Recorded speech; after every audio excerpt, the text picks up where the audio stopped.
What is up, you savages? This is the Protect Your Neck podcast, and I'm your host, Dan Tom. Analyst is work you can find over at MMA Junkie as well as oddscheckerus.com. But on this here program, the Protect Your Neck podcast, we break down high-level MMA. That's what we're going to do here today, tonight, whenever you're listening to this. Hopefully it's before the fight. I'm recording it not Thursday night, Thursday early afternoon, which is a change for me, because it's a card I'm very excited about. I think my breakdowns are only dropping today as I recorded it, but I got a lot of the work done early in the week because I've just been very excited. So I've been very excited for my breakdowns to drop. I'm very excited to talk to you guys. Plenty of notes to go over for this card, and of course check the timestamps first as well. We will go over some notes as well for last card. As per usual, I always recap in the same order I break down from top to bottom. Accountability from the previous week, and then we push on to the plays for this week, and of course at the very end, if you're in a rush and whatnot. And it's really bad podcasting because it probably makes my already low stats go even lower, but this is a show for the people by the people, so I recap my picks and plays at the very end, so no one can complain about my ranting on my own show, because it's my show and I still cater to even those of you, who ain't helping the stats as much, but I'm just trying to help you all. And I mean that when I say that in many ways, from the format to the free content, which you can support over at mixedmartialanalyst.com. Of course, click-throughs to the right. Then on it, one won't be up by next year. I'll leave it at that.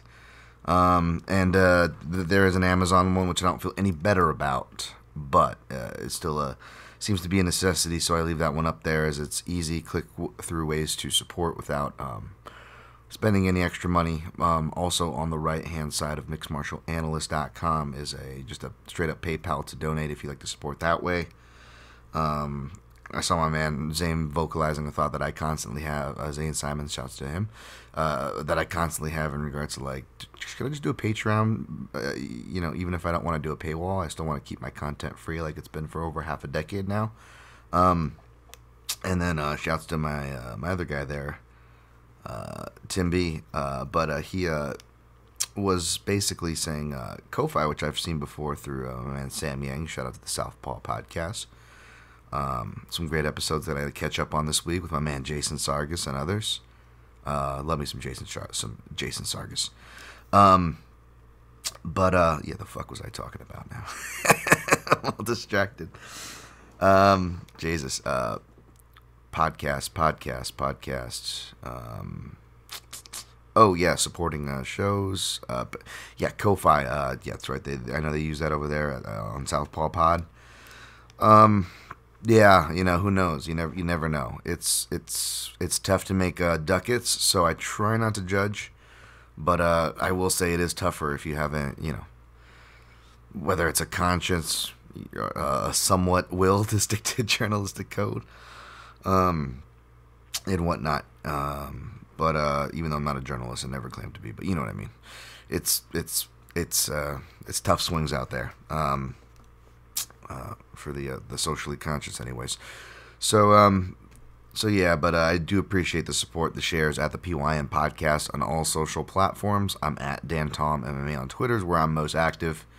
But yeah, if you can like or subscribe on all the feeds, it really helps. I don't pollute your feed. Of course, the YouTube Daniel Tom MMA, which I haven't really been pumping because again, I've kind of given up on my endless goals of getting to 1K, there, or 10K on Twitter. I don't even care anymore. And I'm not putting up the best YouTube content or visual content. As you can see, this is a audio format. So, what the fuck do I got to pump my chest about? But that being said, I do appreciate the subscribers there.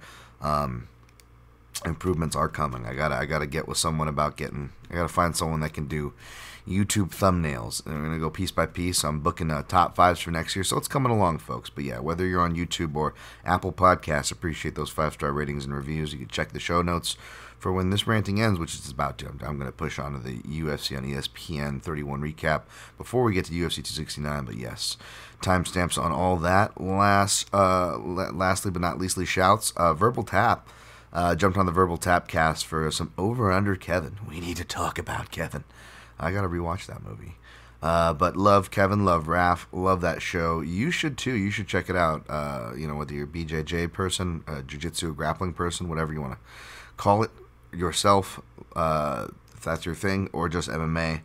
They got a lot of both there, and they're not afraid to talk about things too, which is awesome. And they're funny, which is awesome, and great guys.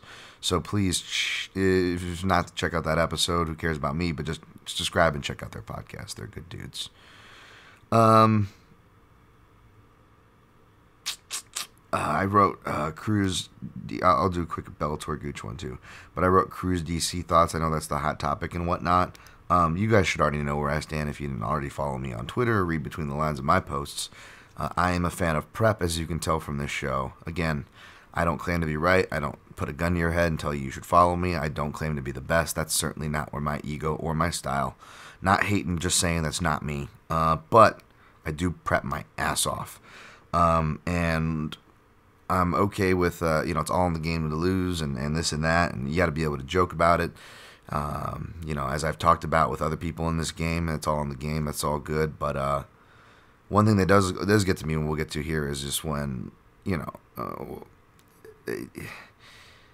seeing people who don't prep be rewarded, and call me a hater. It's just an annoying thing. It's an annoying thing to see the person who puts a lot of the prep and hard work maybe not necessarily get the breaks or have to take the long road there, where as others get breaks, which is fine. I've got my share. I'm sure we've all listened to this, had our own share in life, whether we want to realize it or not. That's cool, but it's what you do with them, right?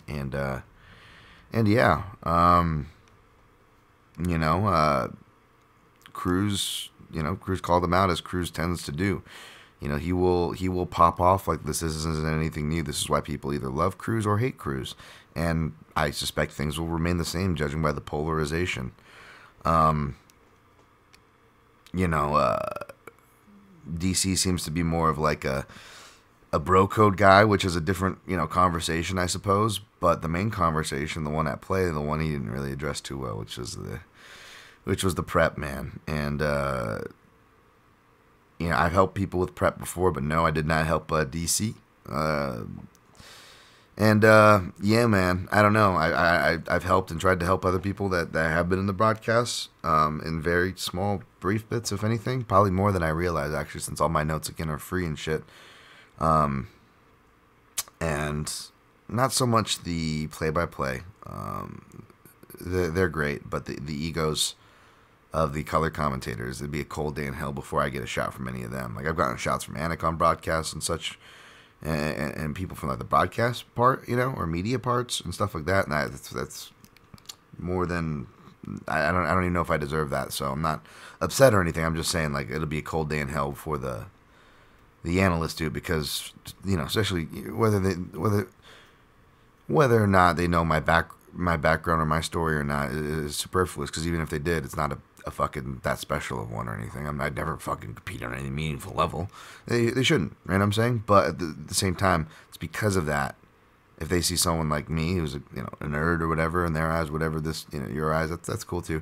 Like, but the fact that I'm doing the job well and consistently, it's intimidating for a lot of people, and it's a big reason why certain people, big, small, middle, however you want to classify them in this industry, media, fighter analysts, whatnot, there are certain people that they don't say my name for a reason. And it's cool, because I honestly, I don't even know if I even want to call fights anymore. Like, that, it's not even me hating that either, by the way, folks, because, like, I don't even know if I want that goal, I know I'm pretty passionate about it when I was talking about it on Fernandez podcast, Best Camp. And I was passionate. I do mean those things. It's not that they were untrue, but as I grow and grow away from the space, it feels like it's just, I don't know.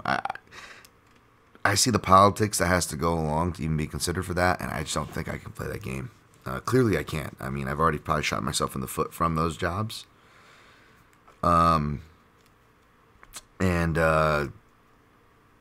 And yeah, I'm bad about asking for help, and that's bad for me. And people aren't too good about giving that help because they want these positions for themselves. So it's just real cutthroat. It's real cutthroat. So I'm not trying to be a hater, but then at the same time, yeah, like, do I feel bad for DC for being called out on the truth? Something that's obvious that we didn't need Dom Cruz to say for it to be like, no, it's good. And for whatever bad you can argue, and that's fine. I'm not gonna argue it back. I could care less.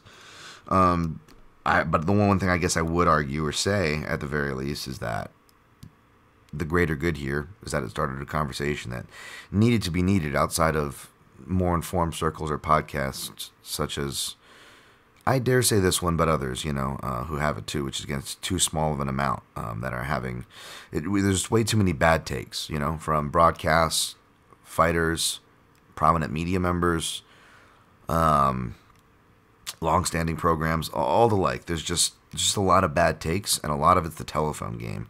And I was just talking to some colleagues of mine who I hold close about DC before all this happened, going, dude, this is fucking bad. And we'll talk about it here in the recap, but I'm like, dude, this freaking bad takes is just like, it really is doing a number. Like, I'm just tired of, like, my machete is like, I'm tired of sharpening this machete to cut through bad takes just to get from point A to point B through my goddamn timeline, as if the problematic news stories and other bullshit that you come across on social media isn't enough. And you just got all these fucking just terrible takes, and a lot of it is based off of a telephone game, so... Obviously, I don't need to even explain this much. You guys already know where I stand. I'm a big fan of anybody, whether it's people who do betting analysis, fight analysis, commentary, journalists who actually try to ask good questions and know the subjects. My respect is always, I keep that same energy, so that's why I appreciate what Cruz says. My respect always goes to the people who prep. I'm a big fan of Anik for that reason, big fan of Stanek as a commentary team. And I guess last thing I'll say on this is, and the thing is, you notice that the people who don't prep, not only will they out themselves on their work if you know what to look for, even in the way they talk. Like, there are I have plenty of colleagues who consistently talk bad about X's and O's, analysis, fight analysis, prep, and a lot of it, I think, is based off of insecurity and laziness.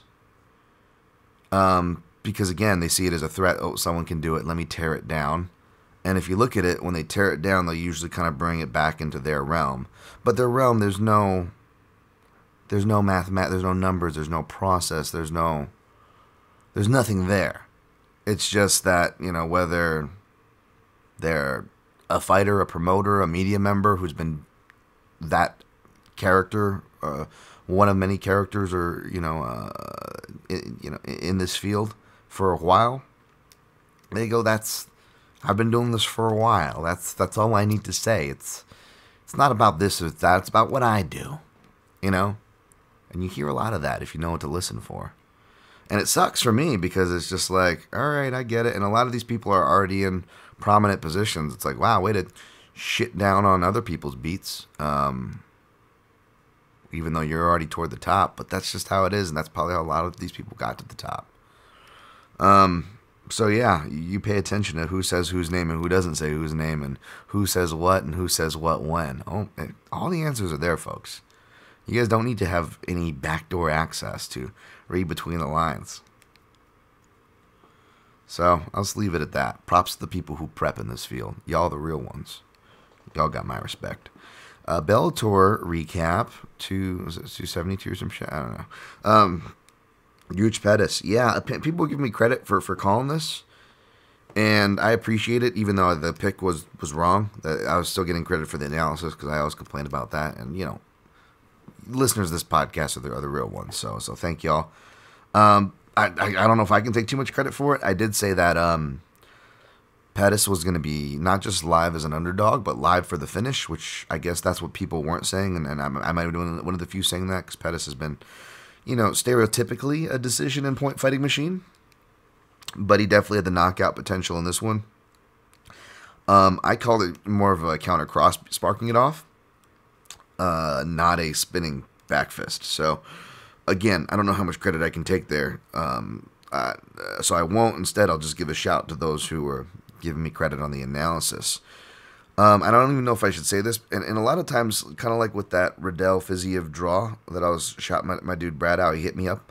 If you guys hit me up with these things, like if I talk around a play, a lot of the times I have so many notes here and I just don't get to them all. And I will talk around so many things so many times and forget to say it, plays included.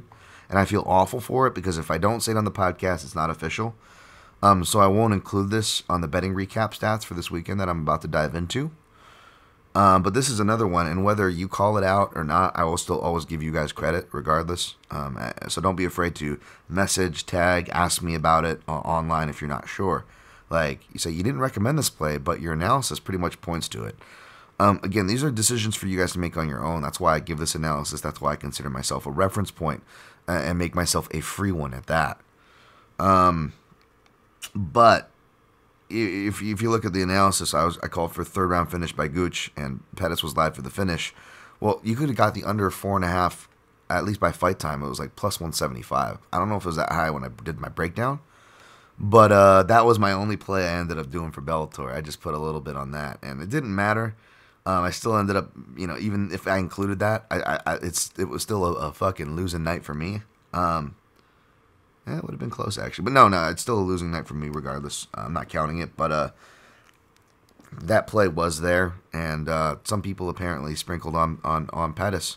So I was too afraid to sprinkle on Gooch because of the Pettis KO. So good on you guys if you cashed. I don't know how much credit I can take, but I'm happy to have helped. UFC Vegas 44 recap went 5-8 overall, 2-2 in straight plays, which I believe were all dogs. So that wasn't bad. But 0-1 in the prop, or 0-1 in the parlay piece, and 0-6 in prop flyers. Again, those weren't big, but yeah, 0-6 on those, that Hoyt, as well. So we'll break that down right now. It was like 17.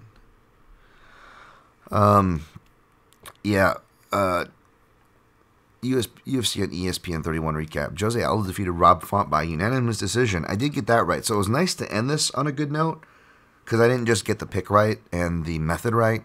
The analysis was also, I was able to show the work, which is big and not a lot of people can do in this space. And it's a hard thing to do, you can do it a little bit here or there on a basic level, and I appreciate people who even do that because there's a lot of grifters out there who don't even show their work. From media, but again, I'm not. This is a general thing. This is, people from my side of the fence. People do my job too as well. This is not a one person, one job media or analyst media or fighter analyst. This is a general thing. That's kind of generally true. Okay, so let's not get our panties in a bunch here. He's got a bit of Tom Cruise in him, 'cause no filter for his unpopular takes. But yeah, I got the dynamic of this one. It was the jab. It was the more active jabber against the guy who countered the jab. And the counters didn't stop Rob Font from trying to be active with it and really getting after it. Props to Font. I hope I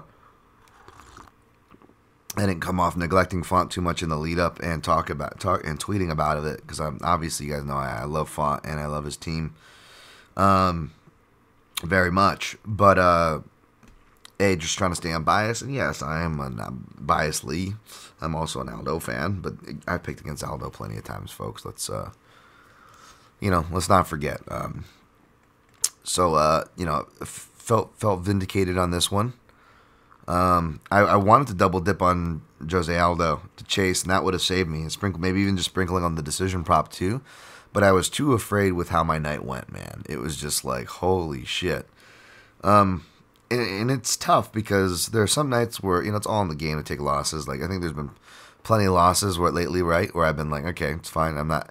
I honestly probably have had a similar attitude about the winning cards than I've had about the losing, and that's for a purpose, because I don't think you should get too high and too low, and I'm bad about that. I can get too low and I don't get high enough. So I'm not saying I'm perfect. I'm just saying that's what I think, and that's what I aspire to. Just for me, it doesn't have to be for you.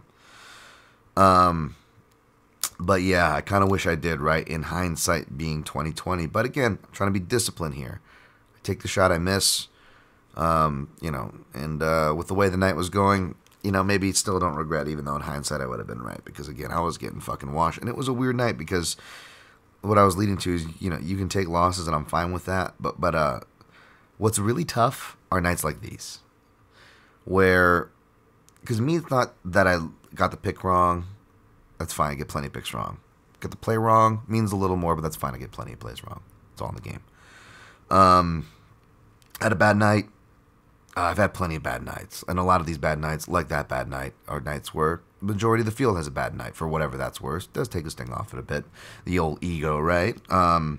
So that's all fine. What upsets me, and people that know this in me, to a fault, and it's weird, and it's unpopular, I'm in the minority, and I know this, but I'm a man of goddamn principle. Man's got to have a code.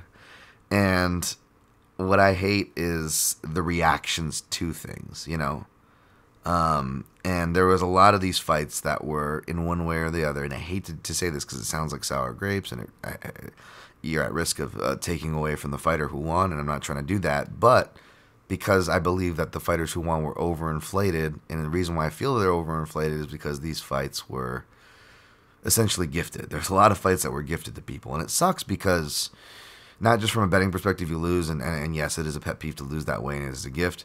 And then an extra pet peeve is when you're able to show the work, and it still goes against. See, that happens plenty of times, especially the fights where like I can show the work on, and it's against somebody who's kind of hyped, right, in the betting realm, and as a striker, oh boy, we'll get to it. Oh boy, I will eat shit on those fights a lot of times, unfortunately. Again, that's all in the game. But what I hate is when all that stuff, the work adds up and this and that, and we'll get to some of these bets, and then you say, easy money or easy work, and you're just like, was it easy? Was it easy? It's like the equivalent to, and I hate saying this because I have a lot of friends and people listen to the show that I've tweeted that. I'm not trying to fucking default all y'all going to hell, condemn you. It's bad. I do my share of shit too. I get caught up in the moment too. This is just one of those things. But for me, the easy money, it reminds me of and I have friends who do this too. So I'm probably going to make less friends than I already have by calling these things out. But I hate and we see this in sports where it's like, we won that one. It was easy money. I'm like, was it easy? Was it easy pushing down, the last 5 yards of the field? Against a team with, like, were you out there? Yeah, were you strapping your pads on?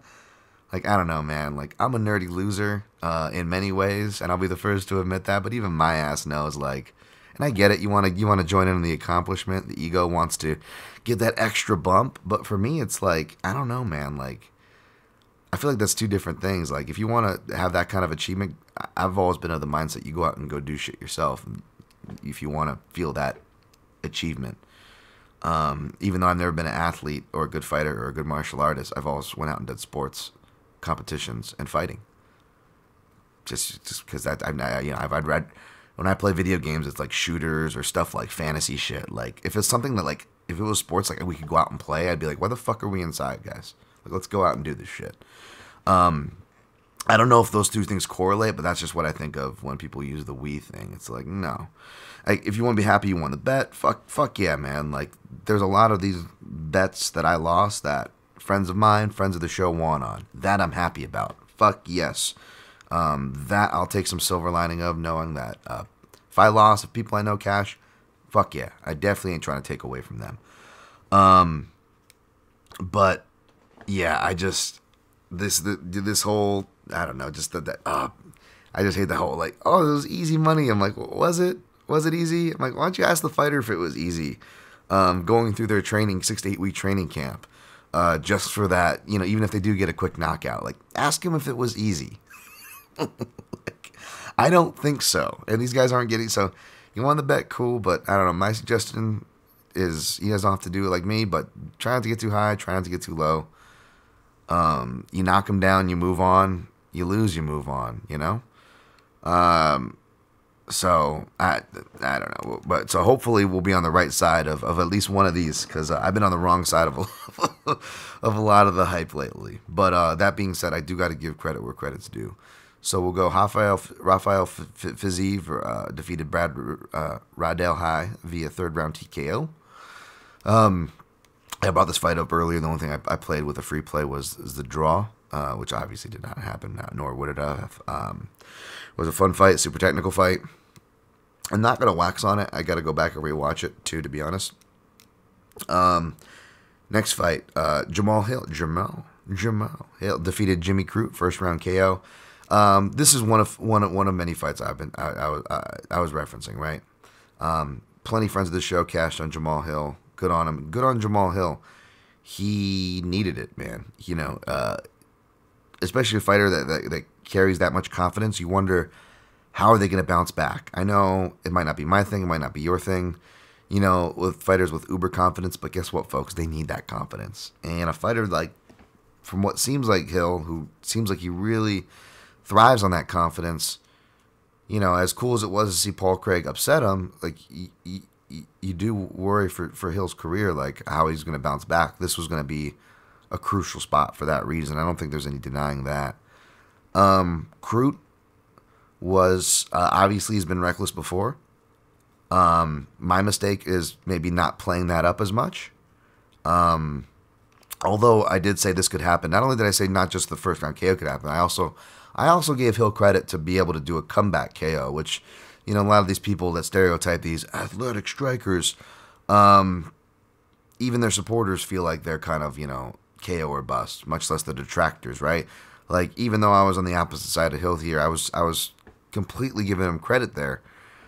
It's just one of those fights, man. Like, you're going to give me a submission grappler versus a striker, for the most part, submission grappler, in the smaller cage, especially when that striker just suffered a horrific submission loss where he displayed really bad fight IQ. Yeah, I'm going to bet that. And then when that fighter, Hill himself, said, that injury messed me up to where I couldn't train and even get a full camp. And not even because of the physical injury. I, like, physically lost people, death, had a bunch of other turbulent stuff in camp. Super turbulent camp. Coming back quick off an injury. Very crucial spot. Like, I'm happy for anybody that cashed on Hill, but in no way was this easy money. Like, the result went your way on paper, but it was not easy money. Aldo won all 5 rounds on my card and many. I nailed the dynamic in the pick. I bet him. Did I say it was easy money? No. When I get to the other dog bet that I cashed, Thick Willie, as crazy and hyperbolic as I get, do you think I'm going to say that was no? Because keyword hyperbolic, keyword hyperbole. Previously, I've always kept that same energy. And I'm not going to come here and say that, oh, why didn't you guys tail me on Thick Willie? Like, no. Would it have been look better if I had Thick Willie in my odds checker play? That sheet would have actually been a winner on that. My bets actually would have been a winner according to that sheet if I did.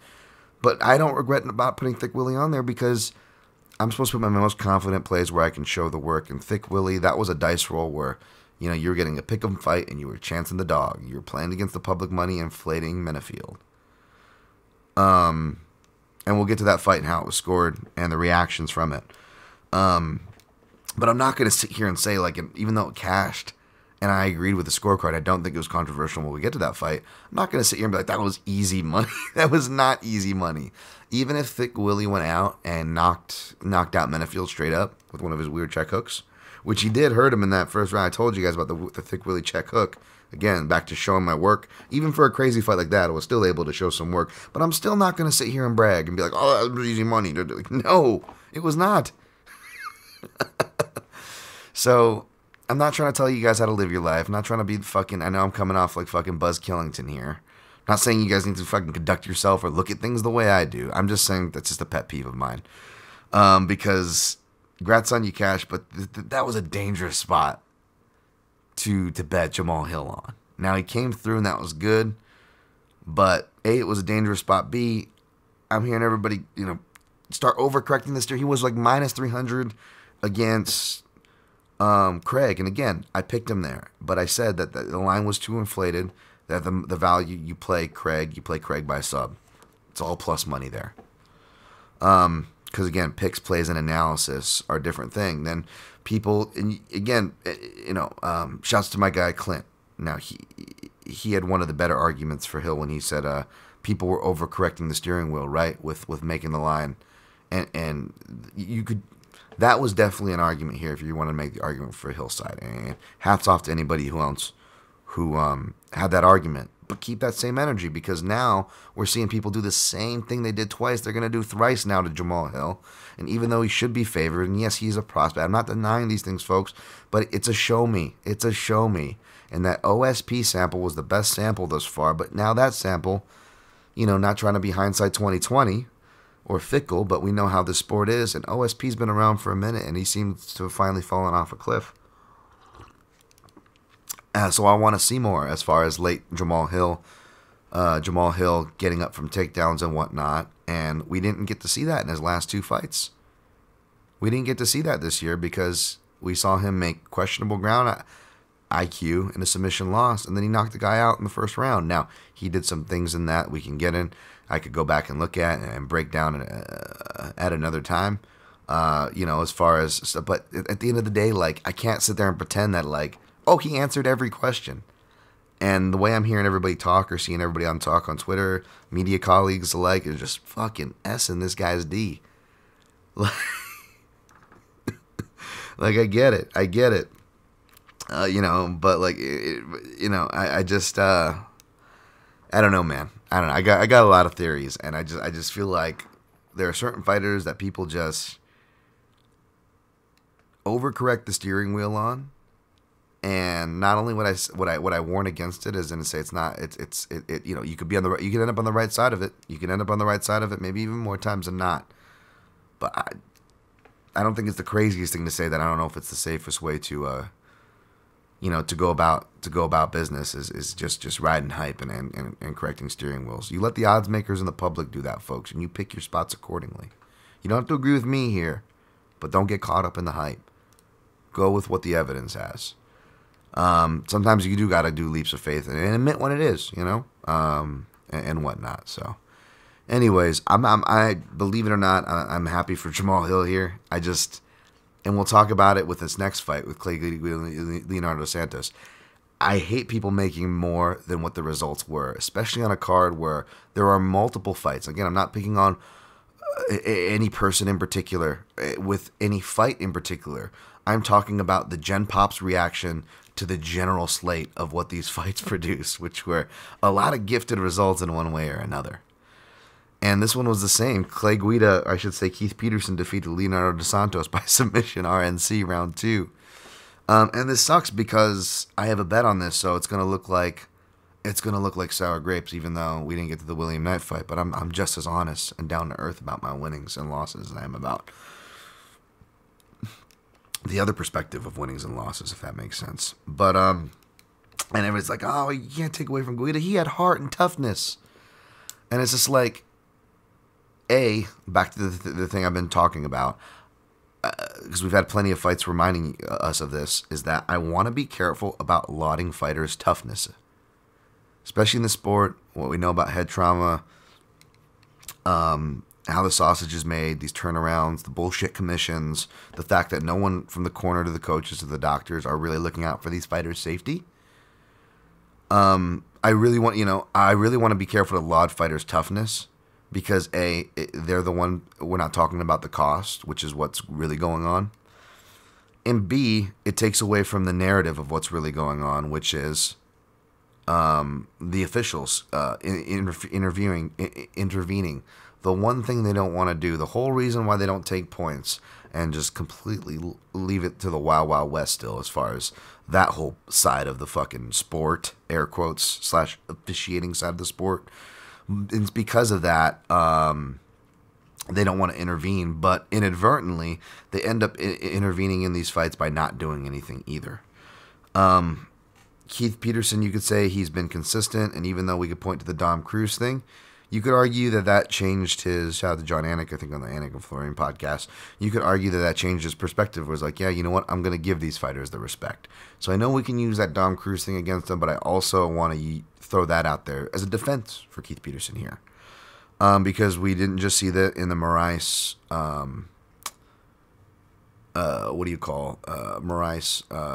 Merab fight, but another fight that I was studying for this card, I forget what it was, but there was another fight where he really let it go, and it might have been Paiva. Paiva's last fight against Kyler Phillips, right? But either way, it was the body language for me. Like, Keith didn't even look like he was reacting. Like, he was kind of hurt. He looked like he was Herb Dean asleep at the wheel. And when you go back to look at the other ones that you would point to in Peterson's defense, where he also let it go of recent. Well, and I know Peterson's mode, like he's not like Dan Miragliotta, but again, body language means a lot, right? Dan Miragliotta kind of is very animated and kind of unsure, and you get a lot of those calls. The same with Mark Smith. They're kind of jittery. Their calls are jittery. Right? Keith Peterson and Herb Dean are kind of super chill. They coincidentally fall asleep at the wheel and are a bit a little lackadaisical on stoppages. Again, who you are as a person, if you're a bully, you're probably not a counter fighter for the most part, right? Who you are as a person probably translates into your fighting style. This is something I've long preached. I've heard people that I respect in the industry, like Connor Rebush, talk about it on Tengradome. Shout out to Tuman. And I also believe a similar theory. You could make that connection in any job, really, but a similar line also goes for reffing. And when you look at that one, he just looks completely just kind of checked out. And then two, Santos does, and this isn't talked about enough, because a lot of times in these stoppages, whether it's Dean, Peterson, whoever, these egregious stoppages, a lot of the common threads is you have the fighter appealing to the ref to stop the fight. And Santos was definitely doing that. He was definitely playing the game when you could have stopped it, sure, but it wasn't quite clear. Believe me, I'm not with blinders. There was definitely a large majority of the moments where it looked like Clay was still in the fight. So I'm not arguing that. And it was at those moments where Santos was doing that, which will turn it from maybe like a 40-year favor, 60, probably should still going chance of the ref's going to stop the fight, to like 10% ref's chance going to stop the fight, because you're challenging subconsciously whether a ref feels this way, whether a ref feels like he or she is taking it personally or not. They do, because it's what we see and it's what the human ego does. You're challenging their control. And it may be annoying to hear Mark Goddard, who is a great ref, say, I'm in charge here, I'm in control, this is my octagon. But he's completely right, and those facts are drilled into the referees and officials for good reason. That being said, because it's drilled into their head, when a fighter appeals like that, you end up getting the ref doing a subconscious, oh no, I'm in charge here. I'll tell you when it's over, right? Kind of like what a parent does. No, I'll tell you when this is, and then maybe dinner doesn't come as early, right? They make you wait a little later. That's how I was in my family. But it's very much of that. So when I saw that, I was worried. I'm okay. Now we're definitely not getting a stoppage. But amongst the almost round long flurry, it felt like. Here's where it's hard not to argue. It should have been stopped. At the second point, where it probably should have been stopped, what really should have been stopped was the knee, when he knees him all the way to the ground. Because with the body shot thing, you could use Overeem, Travis Brown, and some other fights for precedence there, right? It was a very similar thing. But that knee to the face, now he's concussed, and he did the body language drop, where even if he popped back up, you still couldn't blame the ref because of body language, right? On anybody, right? Body language, right? Cejudo Dillashaw, body language is why I don't blame the ref there, and why I would argue you shouldn't. Second to that, people will be like, oh, well, Clay popped back up. Like, Clay's hard to stop. I'm like, yeah, he's hard to stop.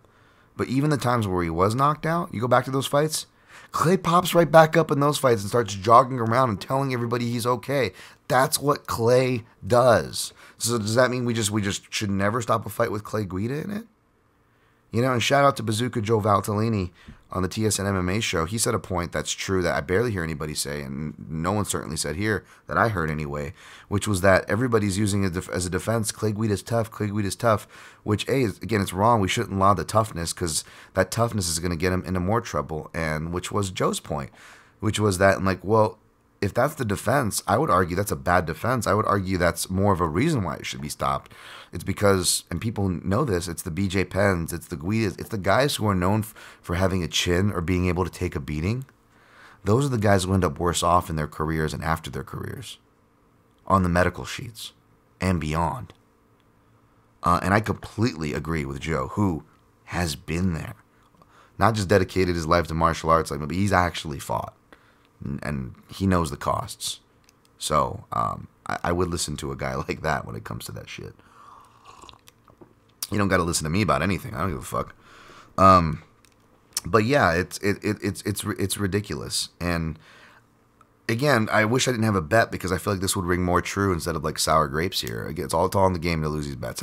And yeah, in my defense, like, what was the last one this happened where it probably should have been stopped? It was St. Denis and Izzy Dos Santos. And who had an inside the distance ticket that time too? This guy.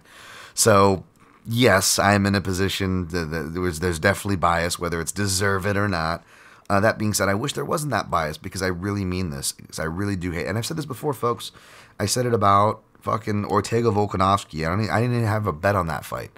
I hated this becomes the narrative. Oh, he's so tough. Oh, he's so tough though. Like, look, I hate that argument. Well, he probably should have stopped it, but the fact that Clay Guida came back to Juan means that it was a good non-stoppage. It's like, let me sum up this whole rant with this, folks.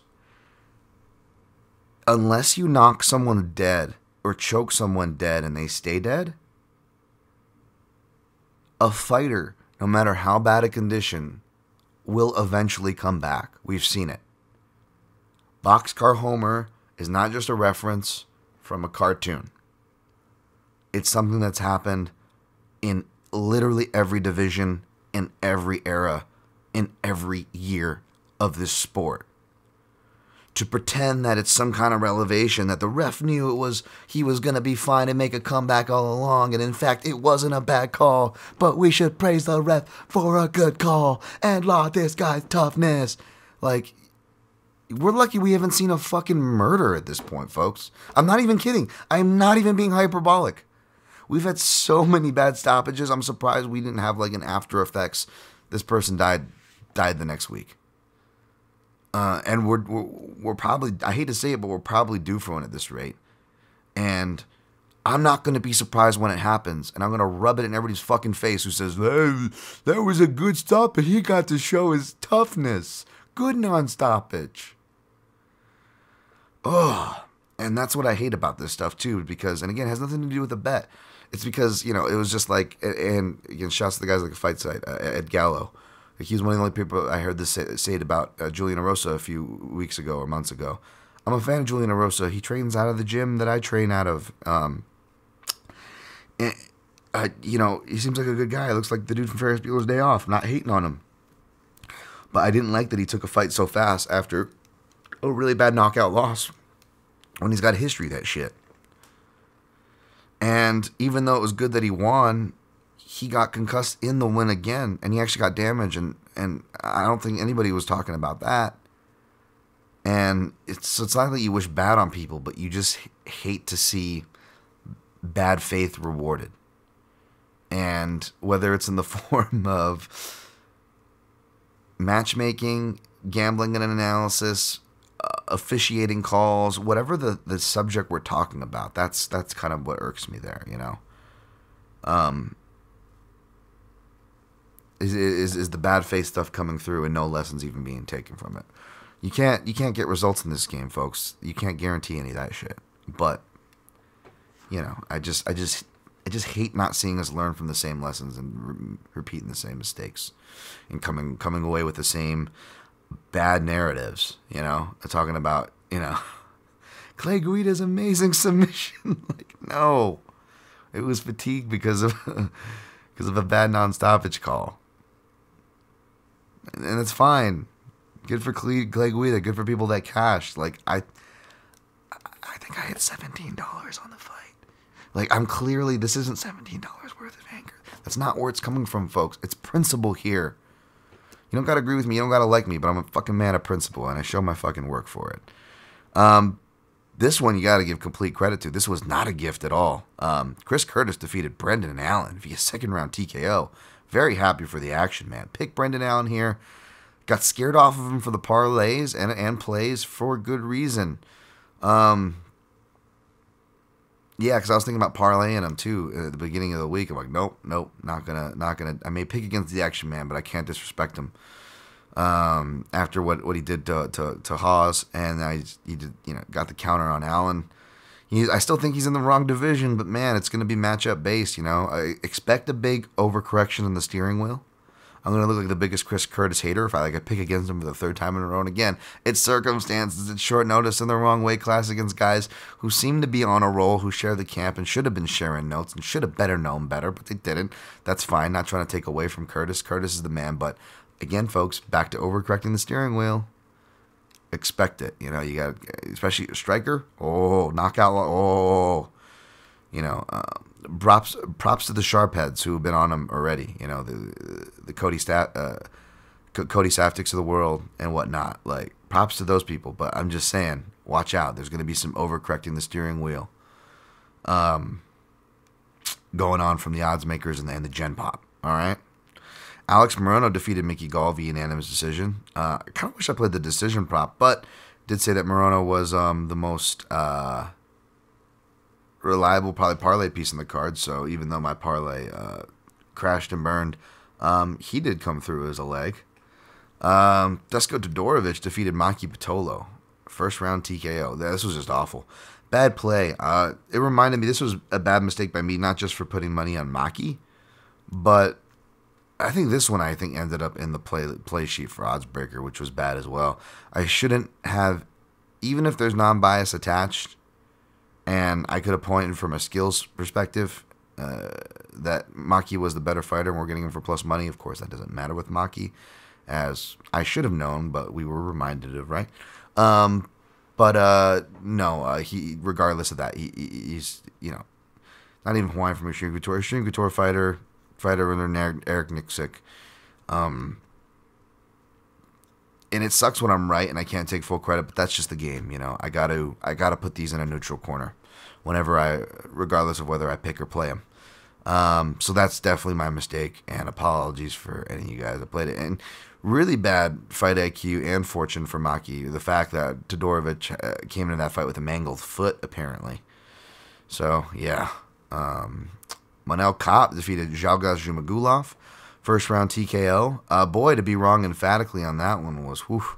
But at the same time, I don't regret, hopefully you listen to me, and only if you did tail me, which I wasn't telling you to do, but I said if you did, only put it in small because it's more of a value pick. You don't got to put a lot to get a lot in the return for the number you were getting on Zhalgas. And he came out and started making me look good, but something I think he taught us is that, we can be suspect of Kopp's output all we want, but if you wake the sleeping giant, he will smash, and you got to survive that. So it's like you probably got to need a fighter that's got to fight him strategically, and I don't know if Nicolau meant to do it, but that's kind of maybe how you do have to fight Kopp, with the counters and out counter the counter fighter, and don't trigger the explosions. Where Zhumagulov gave him the building materials early. That being said, again, Kopp was already drawing inflated odds and hype. Now that he's looking to come into his own and looking like he's deserving it, which I'm not denying, but I'm saying expect a big overcorrection in the steering wheel. That being said, it's only going to be the top guys that I would be comfortable picking, much less playing against a guy like Kopp. Curious to see where he goes, especially if he sticks with Extreme Couture. That's going to be really interesting. So definitely ain't mad at being wrong at that one in more ways than one. Brian Barberina defeated Darian Weeks via unanimous decision. I wasn't watching this one too closely. Apparently it was closer than it needed to be, which was the fear here. But that being said, the result and the price tag, matched up as far as a bargain, even though you probably sweat your ass off watching it, I imagine. Cheyenne Vlismus defeated Mallory Martin via unanimous decision. This should not have gotten fight of the night.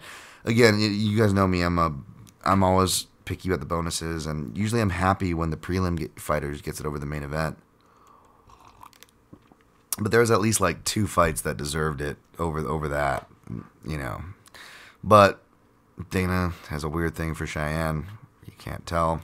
So read between the lines. Thick Willie defeated Alonzo Menafield via unanimous decision. Easy money. Just kidding. No, not easy money at all.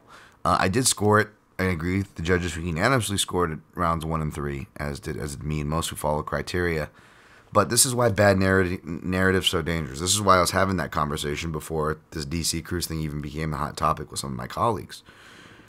And it's just because it's these bad scoring narratives. People don't bother to do their job, and they put it out there, and it's like a damn telephone game, and you have everybody parroting. And I don't want to say, you know, and you get smart people too. Like I had someone who was a longtime friend, listener of this show and others, smart guy, longtime fan. But I was joking. I'm like, MMA is so volatile with misinformation. It was so rife with misinformation and divisiveness. It's almost just as bad, if not, is the current state of American politics. Because you see, it's like the same thing. You see what otherwise is just like smart people getting really upset at it / even me for just explaining why.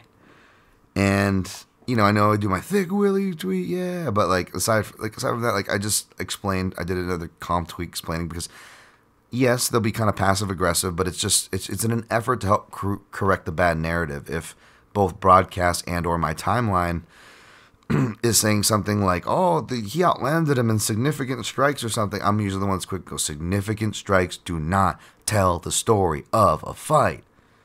You know, I'm always trying to like be reminding of those, you know, reminding of those things. And for this, it was just like when you press against the cage, you run the risk of losing a round due to a big moment, especially if you're not even doing, like Menafield wasn't even really kneeing to the thighs at a bare fucking minimum. So when you attempt and land more attacks and visually are the more damaging striker, then you win the round. Now, the damage can't be argued that he did in round 1. He steals that round. But round 2, people are like, well, there wasn't any damage. Well, he was whiffing on a lot of power shots. I'm like, he did. But if you look at it, Thick Willie actually, for whatever reason, starts actually like jabbing in that 3rd round. And he actually sits down on some good jabs. And one of them staggers Menafield back. Now, I don't think Menafield was hurt. I think he was just tired is why he staggered back.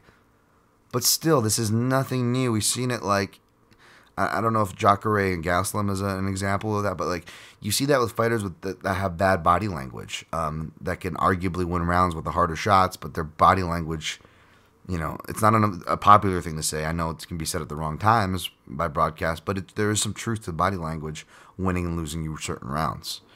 And in a round where nothing happened and one guy is swinging hard and it's hard to tell what lands and what doesn't in real time, but you see the other guy going backward and kind of shuffling back and taking a deep breath, and his eyes look kind of weary. Like, is that because he's tired, or did he just get rocked there? Because you know, a lot of the power shots may have whiffed or hit on the arms, which is the case a lot of the times. You know, so let's not be selective if we're going to say that. But he actually has some nice step-in jabs that he lands. At least 2 in the last 10 seconds even. And again, in a fight where around where nothing happened, this isn't that hard to quantify. And it sucks that the fucking misinformation is so bad that, you know, not just bothering my pet peeves, well, now I got to bother your ears by fucking ear pounding my few listeners I have left. But now I even got fucking friends getting upset at me in my fucking timeline, arguing with me bad faith arguments because of the fucking bad narratives from the broadcast. It's not from the whole broadcast. Anik is the fucking man, and a lot of the commentators or analysts do their job. You know, Cruz obviously does the prep work. I think Felder does a bit too. You know, talking to him, I imagine he does a bit, and then you know Bisping walks the line fairly well as far as entertainment and actual analysis. You know, everyone has their own types. I'm not trying to fucking decide who. I'm just trying to say, you know, I'm not trying to blanket fucking say it's bad. But because of mainly people like DC or Rogan, you get a lot of bad narratives off of that broadcast booth that unfortunately we all have to deal with and make sense of. So that sucks. But yeah. And I've been on the wrong side of these things too, which was the funny thing. Like this week and last week, like the few bets I get right, I got shit for. I'm like, the fuck, man? I'm getting like bad bounces like for 2 weeks straight on like so much shit. Like if I finally get a good, I don't even know if it's a good bounce. It's how it should have been scored. Should I even count that as a bounce? I don't know, but I'm getting shit for it. Like the fuck is wrong with you people? Jesus fucking Christ. Claudio Puelles defeated Chris Gritzmacher via sub knee bar. Again, I don't know how much we learned from this because Puelles likes to grapple. Round 3 knee bars is something he's done before. And even though his striking does look a bit better, he's essentially still just spamming variations of power crosses and power kicks from his left-hand side, which was like something that all the southpaws from Peru did. I'm not seeing much growth from that regional scene. Like, I'm seeing a little more sharpening in the striking. He should be. He's at fucking Henry Hoofs. His wrestling is slightly improving to get it there, but Chris Gritzmacher is not one for defensive wrestling. And, you know, credit to DC, what he is good at is wrestling analysis, and he was literally laughing at how bad his shots were and the fact that they were still working. So a guy is using bad shots, showing some improvement, but really not a ton, especially in like a spiritual sense of who he is or is supposed to be. And he's taking down one of the worst fights, and I bet on him. So, you know, or I sprinkled on Gritzmacher. I know it wasn't original, wasn't an original one, but I put a few ducats on him. So keep that in mind, granted. But again, I don't know how much I should be impressed because Gritzmacher, not only is he not great, but the reason why I bet on him is because he looks better than than how he did. And it wasn't even like late he faded, which would still be very much unlike Grits.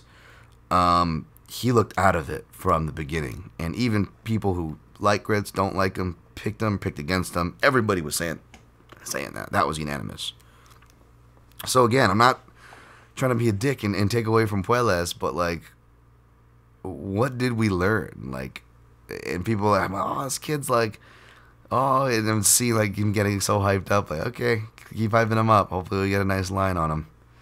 Vince Morales defeated Luis Smoka by first round KO. I definitely don't want to take away from Vince Morales here, but this was another one where, you know, I ended up playing some Smoka inside the distance because of his durability, and and Morales wasn't gonna sub him, so he's like, he's got to beat him by decision. Nope, Luis Smoka suffers the first knockout of his career. Like his biggest attribute is his durability. And he went out almost like Family Guy cartoon style, like folded against the fucking mat. So, again, not taking away from Morales, but these were the kind of beats we were getting that night. And again, man, I'm not complaining. It's all in the game. Losing that, I'm not complaining. I'm more annoyed with just how the narratives of the fight are being taken after the fact and how those tend to happen and how they did happen. However, I guess the silver lining is we take these notes that I went awfully extensive on. Apologies. And that's why I'm getting this out a day earlier. And we learn from them. We take our notes and hopefully proven right on that inflation. And that can provide some interesting opportunities should you want to take them. All right, moving on. Jesus, 58. That was a long recap. All right, UFC 269. We've got headline, lightweight title fight. Charles Oliveira defending the title. He's the underdog, plus 135 against challenger Poirier, minus 155 as the favorite. All right, so for this card, like a lot of these cards, I think it's just, you know, this is a fight where it's like, especially it's in the end of the night, you know, fighters you like. Personally, how can you hate either guy? Fun fight on paper. Extremely volatile to bet. You should, by all counts, just stay away from this fight and enjoy your night. However, I feel like I'm just trying to, you know, I'm going through the fights that I want to target and trying to get through. And I did good research on this cards. It was a lot to get through, so I didn't get through it all. But I'll tell you what that is because I avoided it. And to be honest, they're probably fights I put on the back of my priority list because they were fights that you probably should not want to bet anyways. Okay. That being said, I want to stick to my reads, and what I usually read the best, some reads come in a undercard fight, which we'll get to, but even those have a decent sample size, but yes, sample size. The fighters we're most familiar with. That's been kind of the learning lesson and the takeaway from the plays that are hitting to the plays that are missing, or at least the plays that I feel good about and at least was able to show the work on. Sometimes you get a beat, sometimes you don't. That's just the name of the game, folks. I'm fine with losing. It's fine. You gotta be if you're doing this game. That's not that's not the issue here nor there. But I am gonna put myself in a position to be really sad in a fight that you probably should stay away from if you can. But I just feel like the value is on Oliveira, not just because he's obviously the plus money equation, but I feel like the dynamic and the directionality of the fight slightly favors him. I feel like the general breakdown you're getting, which is not wrong, is that Poirier is more proven in 5-round affairs, finding ways to win, surviving, heart, or whatever attribute you want to label it. You can do that without discounting Oliveira, and without discounting Oliveira and giving him credit in his improvements in that area as opposed to the stereotypical condemnations he typically receives. You could still, without disrespecting Oliveira again, make the argument that yes, Poirier has the advantage in those areas over Oliveira. However, although I do agree that round 3 to round 5 is DP country, phrasing, I don't know if we get to those rounds, much less the championship rounds. When I believe when I wanted to go back and listen to it, but I also wanted to keep my filter clean, especially from smart people.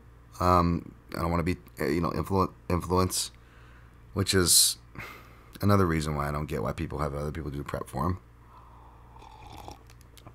I want my own thoughts, baby. I'm proud of them. And I'm not telling everybody, to rely on my reference as you should reference. But anyways, I'm seeing, a lot of the arguments is that, he's gonna get there. But my thing is that it's the directionality of this fight.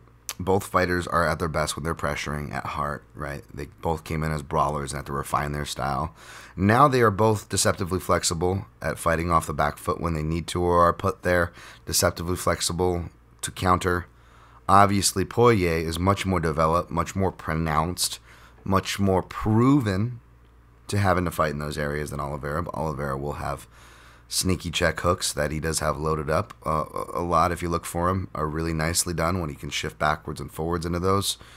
Good reactive shot. So he has his own tools too, albeit different, albeit arguably not as air quotes good on paper or diverse or however you want to put it.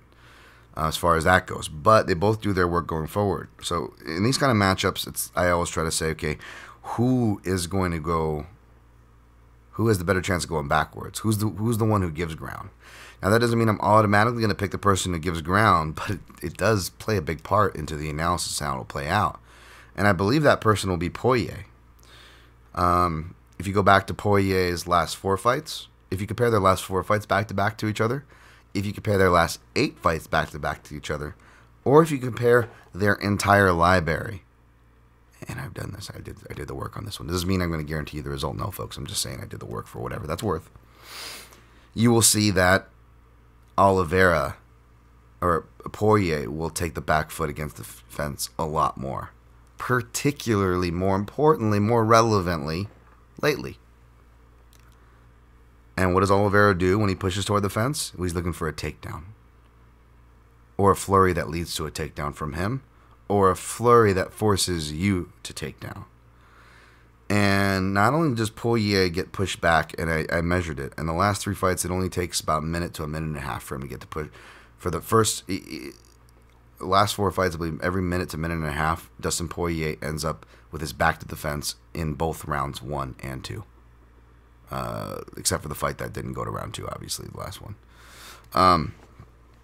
That's not good. Poirier, whether he's given the guillotine or not great defensive wrestling. I'm sure he has a good guillotine, which is why he's confident in going to it, but until he gets somebody in it, and I don't even know how much weight to put into that Khabib catch that he got, I don't know how much weight to really put into it, right? He got a lot of, even back when, how many Bravo chokes did he have? Because when they were like, Kenny Florian was calling the fight, he's like, Korean Zombie choked him out with his own choke. He had one Bravo choke, and that's including his amateur career that I'm seeing, Dustin Poirier. And they called it his choke. Now, he would get one later in the next fight after against Jonathan Brookins to Poirier and Kenny and anybody else who anointed him that credit. But, yeah, I don't see a guillotine on here. Some arm bars and triangle arm bars early on. The body triangle, which was a rib break of Pettis's, gets subbed by Khabib. So yeah, since almost a decade ago, since that fight to Jonathan Brookins, hasn't gotten an actual submission. So I don't,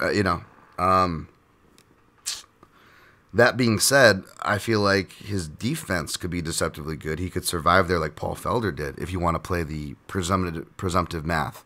I feel like that's much more of a meaningful and bankable presumption, is that if somebody specializes it or considers it their specialty, well, I got to imagine they can deconstruct it and defend it fairly well too, right? So, Dustin's got that going his way. But if he gives a takedown, well, then what's going to happen? And if he doesn't give a takedown, he may go for the takedown and have to be forced to answer that front headlock scenario that I just kind of pitched out there, right? And because that's another thing, and that was the reason why I picked Aldo, and we saw that. We saw it as part of the game plan, and quite surprisingly successfully at first for Font, but it worked against him in the third round and was a crucial turning point, when he went for the takedown and got biffed and reversed. And I laid out that exact scenario on this show and in my breakdown, my written breakdown, which was a big reason for me picking him over Font. Because Font, when he's meaningfully pressured, and sometimes on his own accord, when he just kind of crashes, when he crowds the exchange and is uncomfortable, he will drop for takedowns, pull guard, or kind of do that of the sort. And Poirier won't pull guard per se, but he goes for takedowns all the time. In his beginning of his career, and much more, and more so toward the end, especially with like kickers and dynamic threats, right? That was the game against Poirier. That was the game against Pettis. That was the game against Hooker. He was pressuring against these guys against the fence and getting the takedown. So even if Poirier is the one pressuring and is the one shooting, is that any better? You're going to shoot on DeBronx and put it in that realm. And regardless of who shoots or who goes to the cage, both guys have a propensity to get there against the cage and in grappling scenarios one way or the other, right? So Poirier does get taken down or has to get back to his feet from a scramble because he initiated the ground game. Well, how does he get up? Shouts to my man Agent Ben 10 who tweeted this. If she tweeted that sooner, I would have added it. I would have used that in my GIF in my breakdown. But Poirier will turtle because he's confident. He's kind of like Pettis, although he doesn't do it and go to it as much as Pettis as far as turning inside someone's guard. But he's got a similar grappling style where both he and Pettis kind of bait submissions to advance, right? And that's a real dangerous line to walk. Now, it paid off for Pettis, just like it paid off for Felder. You got through the waves, and you were able to, air quotes, break Oliveira, right? But if you go back and watch those fights, like those were just really hard elbows, and I picked and played Felder in that fight for a reason. It was a close fight, it was a dangerous fight, but he was the dog end of that equation, right? Which is rare, especially back then. Usually Oliveira is plus money line with the value. I went with I believe with Felder on that one, I believe. But credit to Oliveira. You get smashed like that after your arm's getting burned out. I think a lot of guys would have crumbled there. And the Pettis one, he actually puts a much better fight than I remember. He puts up a really good fight in that one. And there's parts where you think he would break to stereotype Oliveira, and he doesn't. And that fight was over half a decade ago, folks. that fight and the Lamas fight run back to back, right? And you got to remember, he was having trouble. Those were his last 2 fights at featherweight because the guy was having trouble missing weight. He missed weight a whole bunch of times to where he had to like come in ultra strict on that Pettis fight, and it was weird. He weighed in at 143. Then he comes in on his next fight in short notice at elevation. And the second time he was guillotined against Ricardo Lamas and weighed in at 155. And then he never went back to featherweight ever again. So, and that was a half decade ago. And not only did Oliveira, was he a lot tougher in those fights than what the stereotype of your memory may serve you if you go back and watch those, but both of those were the perfect guillotines in the sense that not only were they Brazilian Jiu-Jitsu black belts that were really good ones in Lamas and Pettis getting those, but Lamas actually kind of uses the fence to get his. He puts his toe in there to get some extra leverage. I don't know if he gets the tap, if not, because he had Oliveira in it for a minute without tapping until he had his toe in the fence there.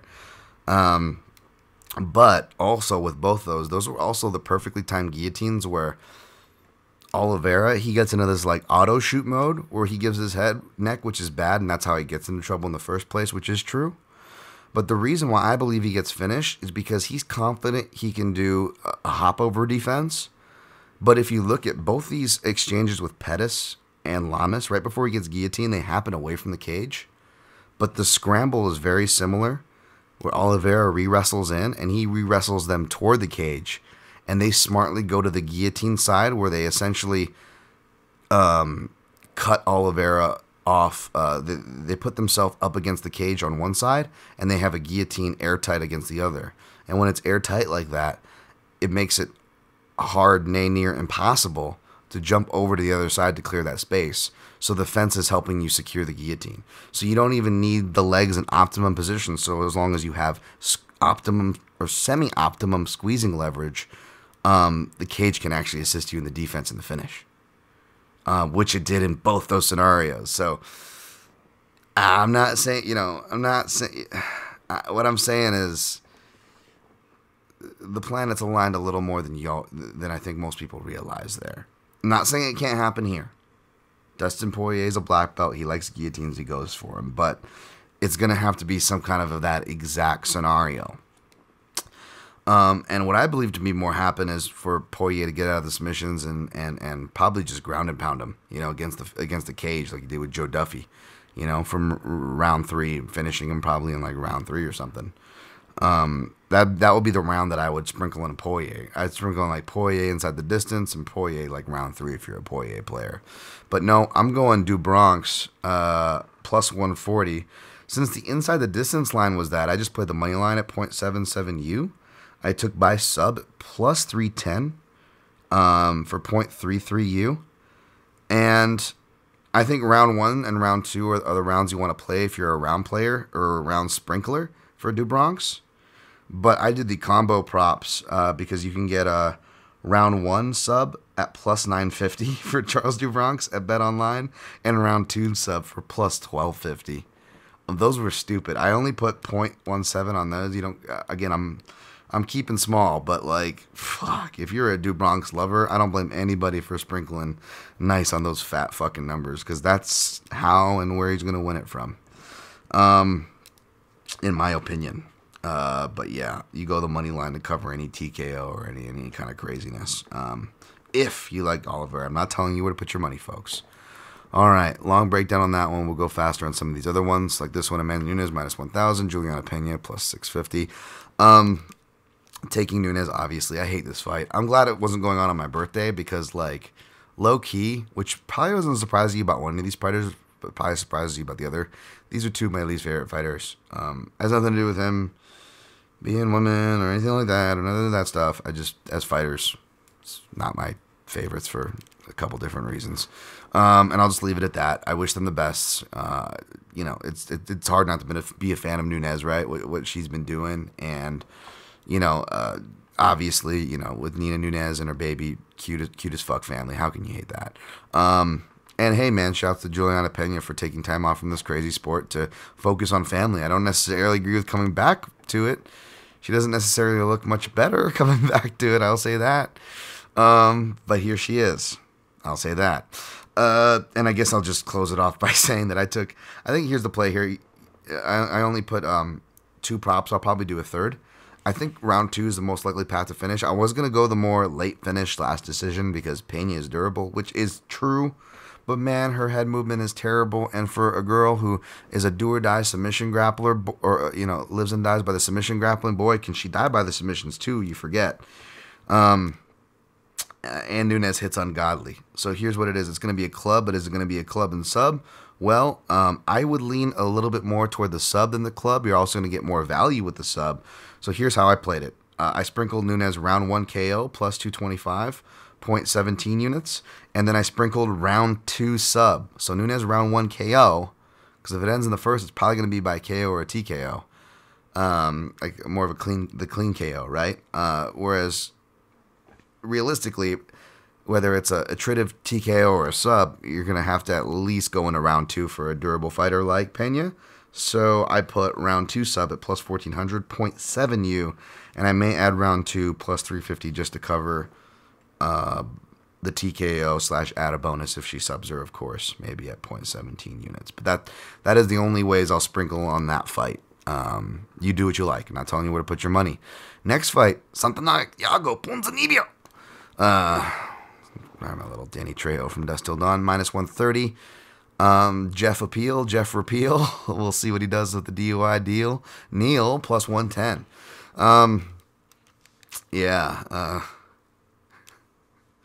Hands of Steel. Was it behind the wheel? I don't know. I'm trying to rhyme. Jeff Neal, plus 110. Yeah, I values on Neal here. Again, if you want to go with last week, it's like, I know he's got to do, it's like both guys have had health issues, right? That they don't seem to be fully recovered from as of yet. They're both, I think, 2 fights removed. Yeah, they're both 2 fights removed from serious health issues. So it's like you're betting for one of them to get back on track, assuming one of them gets back on track, because chances are you only have chance for one of them really to get back on track. In my opinion, I feel like the intangibles are worse on the Neal side, but the ceiling is higher. Whereas Ponzinibbio could be a bit of a natural slide, as well as mixed with whatever the hell he had to go through in the past couple of years, right? There's a little bit of both going on there, which would put value with a plus number on Neal. And again, southpaw striker, another brother with a turbulent camp. We know what happened last week with Hill. We could easily see it with Neal here, right? Again, the result that doesn't make sense happening. And I don't know how much it doesn't make sense, because on paper, you're essentially, even if these guys were at their best, you would still be looking at a really sketchy first round for Ponzinibbio that he may not survive. But if he does, I think he can pull away, because he fights better in extended combinations, extended exchanges, which could be dangerous with a power puncher who can counter like Neal.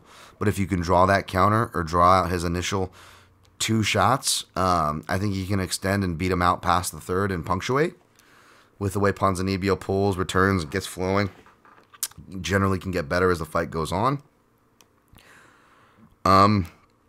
Even in this weathered stage of his, right? He's shown that. And 2, secondly, he's 1-1, I believe, against southpaws, but it's hard to quantify that, because you got one against Zach Cummings, who's not exactly the picture of striking on the feet, but he is a southpaw. And the other was Ryan LaFleur, who obviously wrestled him the whole time.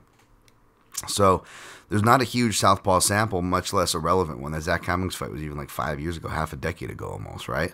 So how well does he get the jab going? However, common thread in the orthodox and southpaw matchups, win or lose, is that fighters who kick at him, especially kick at his legs, because Baeza wasn't the first, by the way. That blueprint was laid out by a few fighters before that who picked up on that from early on in Ponzinibbio's career, right? It's kicks and leg kicks, and Jeff Neal does not kick legs enough, That was a big reason why I picked Stephen Thompson, even in the small cage, even at his advanced age, to be able to navigate around Neal. So I'm going to do the same for Ponzinibbio. However, even with the intangibles in play, even if it's a not as good looking Jeff Neal as he hasn't been looking, it's still going to be a very dangerous first round that Ponzinibbio may not survive. So I stay away from this fight. I'd either play Neal, I'd sprinkle Neal small at plus money, or I'd stay away. And if you want to play Ponzinibbio, I'd wait till live to see if he survives the first round, because that, according to my analysis and logic, makes more sense. But also, you'll get a much better price, probably a plus number next to Ponzinibbio if you want to play him. Not saying you should, just saying that's probably, in my opinion, the way that makes most sense. Next fight, Cody, no love for dogs, Garbrandt minus 135, Kai Kara France plus 115. Let me first state, before I get and mention the Cody Garbrandt thing, I hate it for two reasons. One, because I'm an animal lover, but two, because I picked and I played Kai Kara France here before I found this out, so it completely makes this bias looking, no matter what the result is now. So that sucks. So Kai Kara France is not on the betting sheet that's going to drop on Odds Checker. This is only for PYM podcast players, but I can actually show my work for why I'm picking and playing Kai Kara France. It's not a confident play. It's not a confident pick. It's not one I recommend you follow me off of, but again, I can show my work on it for what it's worth, and I can tell you that the bias does not have anything to do with it, because I did this before this story broke last night, as I saw it on my research too. Shouts to the Sound of Violence podcast for getting it out there, not afraid to speak up. Shouts to them. But yeah, basically, before I just get into the breakdown, Cody Garbrandt and apparently Rumble Johnson, which sucks, ran things like this too. Running a puppy mill, which puppy mills in general are fucking bad, and you should not buy animals from them if you can manage not to. And I'm not trying to lecture you guys. I'm not some fucking all-knowing animal person, but I am somebody who is, spent a good portion of my life around multiple bully breeds, and currently have some right now that have had ear and tail problems that people claim aren't worth it, which is why they dock. However, it is false. Those things do not guarantee the problems will go away. They often cause more surgeries, which in turn cost you more money, even if you don't care about the dogs. How about just caring about your pocketbook? So it doesn't fix the dog, it's cruel, and it costs you more money. By no metrics does any of this shit make sense, unless you're somebody who, a dog is a fucking fashion statement to you. And in that sense, you can go fuck yourself. I don't care. Because dogs are not fashion statements. They're fucking creatures. And they should be respected as living creatures first, not fashion statements. Crazy opinion, I know. Unfollow me for that blasphemy opinion. And mutilating puppies and then selling them for the price of a fucking car. Like, it was like 17 grand or some shit for some of these things, just because you've modeled them to be like super breeding and super looks. No mention of charity, no mention of proceeds going anywhere. Overpriced. Not just buying into a really broken system and fueling it, but like being amongst the worst of that. Just look at the pictures, tell me what your fucking heart says. You don't gotta be some PETA fucking lib animal lover. That's not what this is fucking about. It's just, again, it's about respecting living things, whether they're fucking black, white, gay, straight, fur or no fur. Just having some common decency. I don't know. Crazy. So he's a POS for that, but unbiasedly, I got to break this fight down. He is also the deserved favorite. He looks great. I don't know how much. I'm not even picking off of I'm not even banking that he's going to have a bad cut, is why I'm picking Kai Kara France. I'll get into showing my work here in a second, because Garbrandt looks great. Shared that article with my colleague Farah Hanum, who you should follow. Always does solid work. Farah does, and yeah, it sounds pretty legit as far as weight cutting goes and approaches go. The extra time from COVID, the extra time to acclimate as opposed to maybe rushing it like it would have been last year. These are all good signs for the Garbrandt camp. He looks and sounds good, all things considered. You look at his body composition, you're like, yeah, maybe he actually could make this jump and it not be too crazy. So I'm actually fully prepared for a regular Cody Garbrandt and predicted it is so. And as so, he's still going to be very fast at this division. Do not be surprised if he's faster than Kai Kara-France. Do not be surprised if he's faster than still a large part of his contemporaries, even at flyweight. That being said, shouts to the heavy hands guys, Phil and Connor. Going down to strike as opposed to going down to grapple, not as good on paper because, yeah, you're still fast. You're still maybe even faster, okay? But that discrepancy, that gulf that Cody had of speed, that huge gulf that he had at bantamweight, is smaller now. It is a decent size smaller now that he's moved down to flyweight. That is a fact. He will still have speed edges. It's not always the case, so that's good. But that gulf, that differential of his advantage, has now shrunk. And that's regardless of whatever durability, gas tank stuff, that intangible stuff, which is on the table, folks. But it's not why I picked Kai Kara-France. Kai Kara-France also looked like he had a bit of he puts more of a pace. Again, stats are deceiving because his numbers are high, but I don't know, man. I have this visual of him fading in some fights, even fights that he air quotes won, which I scored against him, like the Holly and Paiva fight. Win or lose, these fights where it looks like he's having tough fights and it looks like he could be fading and slowing down. It's not just pressure, which all these fighters put on him, whether it's steady pressure like Paiva or fucking blitzkrieg pressure like Brandon Royval. It's also a mixture of body work, which is why I picked Brandon Royval and we cashed on that one, if you remember. Because I've been a guy who traditionally faded Kai Kara-France and done well doing so. I cashed with Brandon Moreno and Brandon Royval, particularly the two Brandons. But I'm actually picking and backing Kai Kara-France, which is weird to me. And again, I did this before any of the dog bias you can accuse of me.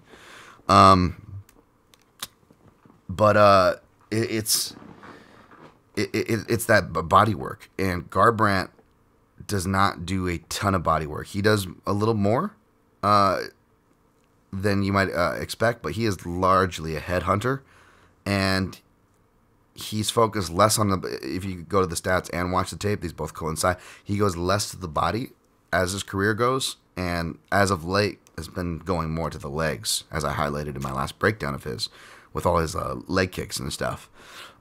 This could also maybe do with like the Mark Henry approach. Again, Mark Henry likes body work, so I'm not saying that that's a direct thing, but maybe just how Cody and his sensibilities interpret those sort of strategies, if you will, or tactics. Now, however, it's being formulated. I know he's kind of doing double too, so he's got the alpha male influence. So I don't know. Cody's in kind of a weird spot. Ultimately, at heart, though, he's a really good counter fighter. And could he counter and knock out Kai Kara-France? Sure. Kai Kara-France has been knocked out before, but he's been rocked, but it hasn't been for a while. In his defense, seems like he's got a decent chin. Really good head movement, always consistently rolling his head, taking his head offline, stepping out to angles on his shifts, and has a lot of counters and body work himself. So I like that a lot. So my opinion is, as long as Cody doesn't completely blow him out of the water in the first round, I think that Kai Kara-France, who looks like, and I've watched this. That's another thing that I faded him. I'd be like, oh, he looks a little thicker than when he came into his last fight, coming off this vacation with the wifey, And I would be minuscule on these things because when I'm betting someone, I try to do that. And again, I'm 2-0 betting against Kai Kara-France, but now I'm taking a chance on the other side of the Kai Kara-France equation here. But he looks like the conditioning was a main focus of his because he really wants to test that with if it goes long. So I like that. I think that he can move between his movement and Cody's movement. That's going to make for a lot of stalemate where Cody will get in his lull where he looks for the big counters. Because if you forget, aside from those, not even a handful of moments that he had against Font, because he barely had that, and the big knockout against the Sun Sao, he really looked lost and you couldn't really piece much together. So what I'm saying is that Kai Kara-France can either win a decision or, of course, the usual stereotypical fate on Garbrandt, he can knock him out in an exchange off a counter. So I'm going to go with Kai Kara-France money line to kind of cover both of those. I was able to get it at plus 135. It's moving down, so I would pull the trigger. I was hoping it would move up because of Cody Garbrandt name value. I mean, if you want to play it, pull the trigger. I'm not telling you to follow me off this cliff. This isn't like the most confident pick in the world, but again, from a technical side, I see Kai at value. It was opened at pretty much a pick'em for a reason. So if he gets spread into plus money, you've got a bit of a value argument there. The intangibles are in his favor, and the work you can show as far as stylistic analysis. There's a decent amount to like there too, in my opinion. So I'm gonna go with France there. All right. Next, Sean O'Malley minus 320, Raulian Paiva plus 250. All right, this is one of like the only picks that I changed from the Verbal Tap show. I think I picked Paiva off the cuff because I did like no research because it was like at the very beginning of the week and I was just balls deep in a Poirier Oliveira. I ended up going to O'Malley because again I'm not a hater even against Vera where he lost, and I still picked O'Malley. I didn't play him. I didn't put my money on that dude, but I actually thought he could win by decision. So again, not just to show that I am not one just to go against all hype and hate and a religious drinker of the haterade, though it may seem that way toward my attitude toward the hyped athletes. That doesn't mean I just religiously pick against them, folks. I show my work here whether I pick against them or not. You know what I'm saying? Don't get it twisted. So I'm going to go with O'Malley here because Paiva, he goes to the body, but he's a bit of a slow starter, whereas O'Malley's a fast starter who's improved his pace. And Paiva doesn't work the legs enough. He'll completely ignore them some fights. He only did about 2 or 3 weeks at Alpha Male. I don't trust him to just go up and, start spamming him here. He does remind me a bit of Charles Oliveira. He's got his Brazilian Jiu-Jitsu black belt now, although he's not as game over as Charles, obviously, down there. But he's got that similar, like, deceptive wrestling where he's got a strong body lock even at this weight class. So that's definitely something to look for here. But you got the big cage and a mover like O'Malley who, granted, he looks like he's more apt to hurt himself than the fighter is to hurt him. That being said, it's hard for the fighter to hurt him, much less get a handle on him. So I'm going to pick O'Malley probably by decision. I stayed the hell away from this fight, though. Next fight, another one you should stay away from, especially stay away from my word. If you're not going to stay away, you don't have to, but just don't listen to me on it. Josh Emmett minus 155. Danny Ige plus 135. Bias pick, I'm going to pick Ige here. It's going to be dangerous because I feel like they're both going to hook with each other, and it's either going to go for Ige like it went for Lamas, or it's going to go for Ige like it kind of went for Jeremy Stevens. So I'm going to go with the latter. I'm going to go with my guy Ige, who looks dialed in. I'm not sure if I'll sprinkle on him or biasly or stay away, but yeah, don't listen to me on this fight. Listen to Phil McKenzie at Evil Greg Jackson. He's a big Josh Emmett fan. I love listening to that guy talk about Josh Emmett. It's the best. All right, next fight. I'm avoiding this one too. I'm just sit back and watch. Pedro Nunez minus 120 versus Dominic Cruz plus 100. Cruz laying the smack down. That's gonna be cringeworthy to. Can you imagine what's the live look on DC right now? Is he just like scrambling to get all? He's like, I was supposed to play golf and go to all these engagements. He's like, I gotta actually study these fights now. So it's gonna suck though because I feel like he's gonna be like going out of his way to make points to show that he did it to one up Cruz and to show the fans, and that's gonna be the narrative, which sucks because I'm curious to see how this fight plays out, and maybe I'll just have to turn the commentary down. Like how plenty of fighters apparently do. Again, you can call Cruz a hater, but he is not the only one that shares these opinions. Augusto Sakai, minus 110. Tai Tuivasa, minus 110. Taking Sakai, no pick, no play. It's staying away. I don't want money anywhere near this one. If I wasn't priced out, maybe I would put my money near this one. Bruno Blendao Silva, minus 350. Jordan Wright, plus 270. But I was a little too priced out. Blendao maybe could have made a good parlay piece, but I still would have needed a third to put him with Perez, and I just didn't get around to it, and it didn't feel like a lot of these fights were worth playing, whether for price or for sample size and what you were really putting your money on in the first place, right? So I stayed away. Next fight I did, Andre Muniz minus 140, Eric Anders plus 120. All right, this is a fight where, oh God, here it goes. I have a feel I could really use getting this one right. Eric Anders is not like some young hype prospect, but he is a fan favorite. He's a great guy. He's been on many of shows that I've been on, many of shows of the podcast you've been on, and I think because of that, whether people pick him or pick against him, they're really hesitant to pick against him. And we're all speaking nice about the guy. And he's a good dude. I like Eric Anders, and that's fine.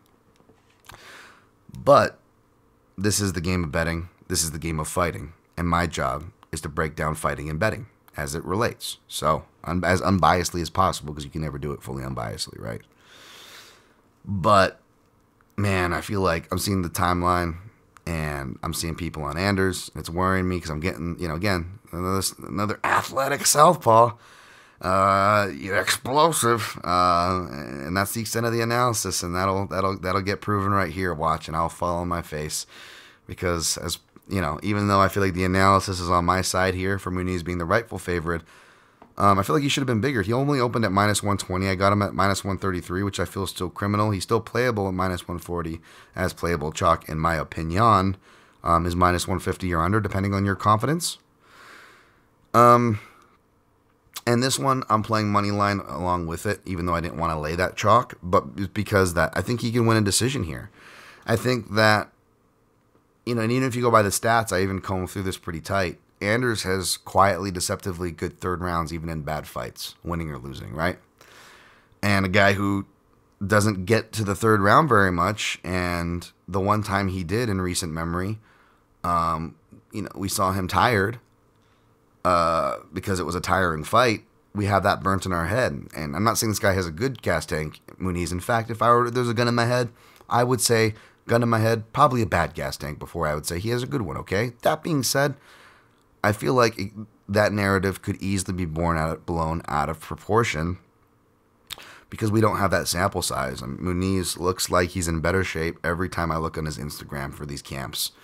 Training at Tata Fight Team, which is where Thiago Santos Maheta comes from, where they have a cross-training relationship with, of course, American Top Team, where I believe Muniz has trained before. Anders, however, this is going to be technically his third camp, albeit second opponent at Fight Ready. And I know MMA gambling, and I cited this too, so I'm just as guilty, so I get where it comes from. But I think a big thing is the Fight Ready narrative, right? Fighters change when they go fight. Something's in the water. Fighters look, and I've said these things too. I'm not hating. This is just the general things being said. And that's all fine. And you could be proven right by that. I've been proven right by that kind of real basic ass surface level analysis, right?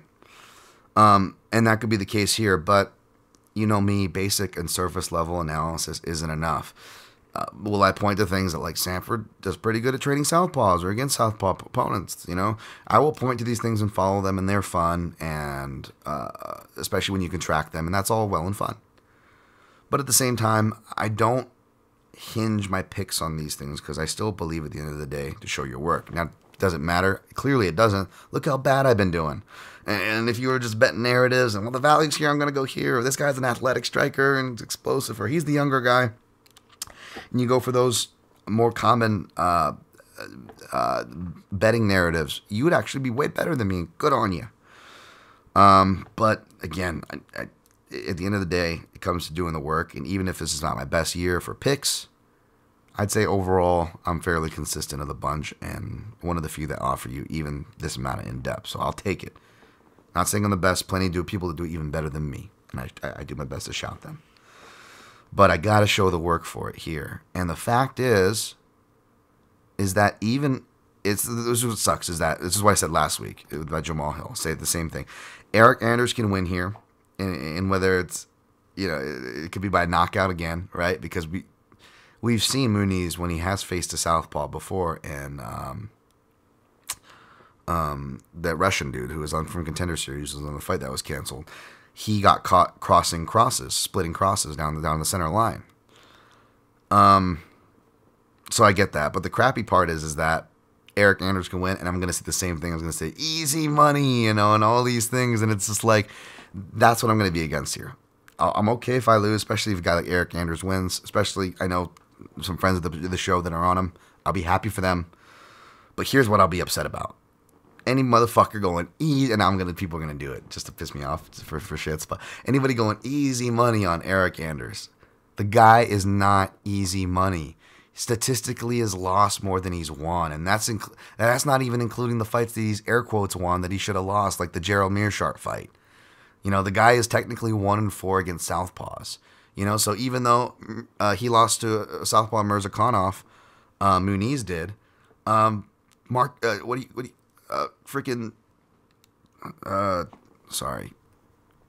Freaking Anders is 1-4 against Southpaws. That being said, Anders has more experience against Southpaws, both by that record as well as training. He trained a lot with Walt Harris in Alabama, who's a Southpaw. So in a Southpaw versus Southpaw matchup, I will give Anders the advantage, which shouldn't be a surprise because I think supporters or detractors would give Anders the striking edge in this fight too. But Muniz is showing improvements in every fight.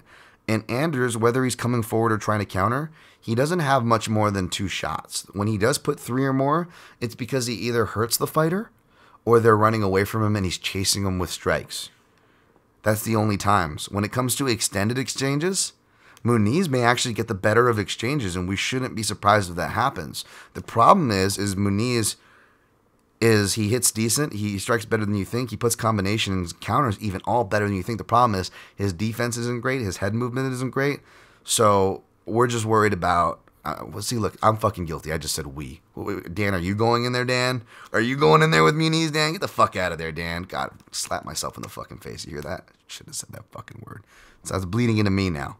The only thing you want to worry about if you were supporting Muniz, the Muniz side, is him getting countered here, right? Counter knocked out. That being said, the one shot that did happen, that was half a decade ago, over in Russia, against a guy who's clearly good, against a guy who fights at heavyweight and light heavyweight and has proven knockout power, unlike the inconsistent, bullish power of Anders, who Anders really doesn't hurt people a lot. And when he does, what does he do? What does Anders always, even this new and improved fight-ready Anders, who looks like he's got a little bit of different style in space, I expect his wrestling, which is a bit underrated, to maybe improve, right? People maybe are looking at that 70% takedown defense, imagining it's only going to be better at fight ready. That's all fine and dandy. But Muniz has showed that he gets after it like none of Anders' opponents have. Natal was a Brazilian Jiu-Jitsu black belt, but that was one of the few times where Anders' power actually comes in handy. That's his first fight. It's a first-round knockout. And Natal, especially at that point of his career, he was a back foot point fighter. His game didn't even connect to his grappling, so that threat wasn't there. The only guy who really had it was Vinicius Mojeda, who is awful, and you can't even count him because he has 0 wrestling, which he showed. It was awful attempts. And that even Muniz, not being a great wrestler, way better than Mojeda, not just in every department, but in the wrestling specifically. Mearshart, who, no offense to Mearshart, he's not a takedown guy. He only attempted 2 half-hearted takedowns at that, and chose to really turn a corner and work on his striking, and ended up outstriking Eric Anders, who was supposed to have the striking advantage. Even though he didn't win that fight, GM3 won that fucking fight. So those were the times where he's faced anything close to what he's going to face.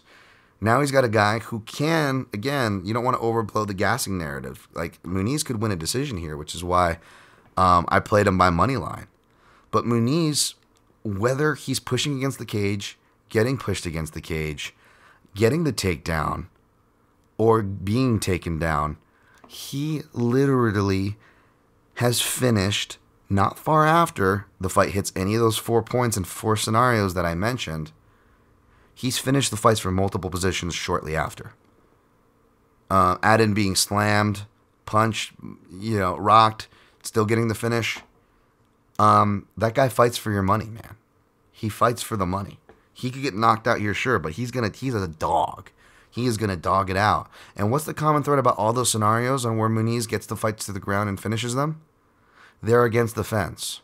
Where can Eric Anders not stop pushing to for the life of him? From his Lyoto Machida fight to experienced fighters early on in his career to later against Darren Stewart, and where he already kicked the guy's ass in the previous fight, had 2 rounds to get a feel for him in the second fight, and what does he do? Just cage presses him, and he actually got a pretty good third round, if memory calls, but it ended up being, 1-1, I think, just because of the lackadaisicalness and the cage pushing. Can Fight Ready really fix that? This guy has. I wonder where the collegiate football player gets the muscle memory to push guys into the fence, And again, I got a lot of my brothers and sisters out here play football and love the sport. I'm not trying to shit on it, but again, we've been reminded this with Anders and many other fighters. Like, just because you have a good football pedigree and we're amongst the top of that, that doesn't make you a fighter. That doesn't guarantee you success in the UFC fighting. Now, Eric Anders is much more of a fighter than a lot of these NFL people. Fucking not shitting on Eric Anders. I want him to be successful, but man, like, you look at all the fight IQ, and even the times he won. Like, the times he won with the, he got, when he's winning, you got to risk him DQ, not just pushing into the clinch, but if he doesn't push into the clinch and he keeps hurting the guy, you got to make sure he doesn't DQ himself like he did against Darren Stewart, like he almost did against Tim Williams. He was that close to. I mean, if he really plays that finish, even one of his few decisive finishes, and you go back and look through this guy, bad fight IQ, wrongly placed odds from the betting public backing him, negative record, not even including the fights that he won and still lost, poor fight IQ. There is, and I'm not trying to shit on any friends or listeners of the program who bet Anders, and I'm not trying to shit on Anders, but objectively, if we're being objective, no emotions attached, just looking at the facts, the numbers, how can you tell me you could trust Eric Anders, plus money or not? I don't even think that argument works here. How can you trust this guy with your money? Can he win? Yes. If he does, good on you. But in no way can you, I told you so with a bet like this. I couldn't with Thick Willie. You sure shit can't with Anders. So, yeah, we'll see. I could really use this one, though. I played Muniz. He is my third and final straight play. Did 2 dogs up to this point. He's the one straight play, 1.4 at minus 140, even though I actually got him at 1.33 in one house. You know me, I'll always give you guys the lesser impressive / more relevant / more realistic odds on here, as far as what I get. And then I played him by sub was plus 140. It's the number turned around. I sprinkled a little bit on that. And then, honestly, what I sprinkled on, round 1 and round 2 is where he probably gets it done, plus 250, plus 500 for round 2.